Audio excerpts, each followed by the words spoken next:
शिक्षित बिरसा अपने समाज के मूल्यों के साथ साथ सरकार की नीतियों, युक्तियों और चालों की भी समझ रखते थे। उनको समझ आ गया था कि पीड़ा का हल अंग्रेजों और बाहरी लोगों को पूरी तरह से बाहर निकालकर और मुंडा राज स्थापित करके ही होगा। जी क्या कर रहे हैं?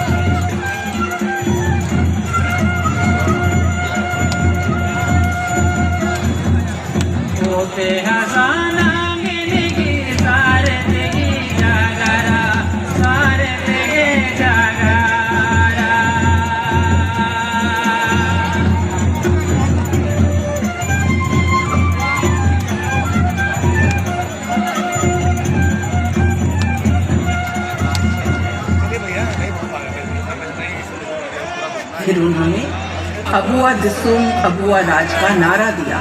सरकार ने बिरसा की गिरफ्तारी के लिए कमर कस रखी थी। जब उन्हें डोंबारी बुरु पर बिरसा के होने का पता चला तो पुलिस और सेना उनकी गिरफ्तारी के लिए भाग पहुंचे। यहाँ बिरसा के अनुयायियों ने अपने साहस और पराक्रम के बल पर अंग्रेजों को शिकस्त दी। यहाँ पे मिलाए सिपाहियों ने लाशें बिछा दी, फिर भी वो बिरसा को पाने में नाकाम रहे। फिर उन्होंने बीट और सर्च ऑपरेशन शुरू किया और बिरसा की गिरफ्तारी पर इनाम रखा। सरकार समाज को भय और यातनाएं देकर बिरसा तक पहुंचना चाहती थी और एक दिन वो अपने इस मंसूबे में कामयाब हो गए। एक भगवान, एक योद्धा के नाम के साथ अपराधी जोड़कर उन्हें जेल में डाल दिया। अंग्रेजों की इस हिमाकत से वो टूटे नहीं, बल्कि उनके अंदर से एक मजबूत बिरसा बाहर आया। अपने भगवान को अपराधी के रूप में जेल में पड़ा देखकर समाज का आंदोलन और उग्र हो गया। अपने हाथ से नियंत्रण छूटते देख सरकार ने कायरता और दुस्साहस का परिचय देते हुए एक सूरज को अस्त करने का षड्यंत्र रचा। अचानक एक दिन खबर बिजली बन के पहुंची, भगवान बिरसा मुंडा की जेल में मौत। सरकार ने इस मौत का कारण बेईमानी बताया, मगर इसके पीछे का सत्य ये है कि सरकार ने कायरतापूर्ण बर्ताव करते हुए भगवान बिरसा मुंडा को जहर देकर मौत दी।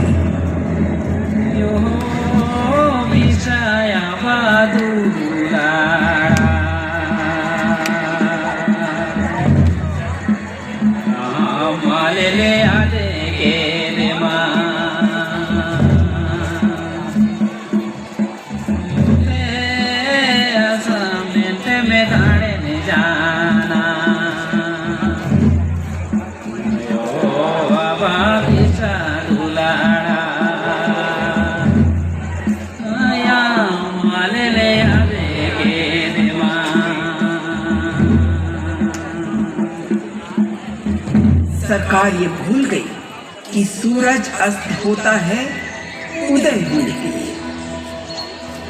बिरसा के विद्रोह का प्रभाव बहुत से बदलाव लाया। भगवान बिरसा के हाथों जली मशाल अब बड़ा रूप ले रही थी। सरकार को झुकने के अलावा कोई दूसरा रास्ता नहीं दिख रहा था और परिणाम स्वरूप कई महत्वपूर्ण सुधार हुए।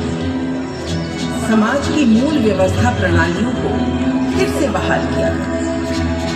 सरकार ने समाज की समस्याओं के निवारण के लिए गुंडा और खूंटी को सब डिवीजन बनाया। सरकार CNT एक्ट 1908 लेकर आई। जंगलों में बाहरी लोगों के बसने पर प्रतिबंध लगा। नीतियों में सुधार करके समाज को उनकी भूमि के अधिकार वापस दिए गए।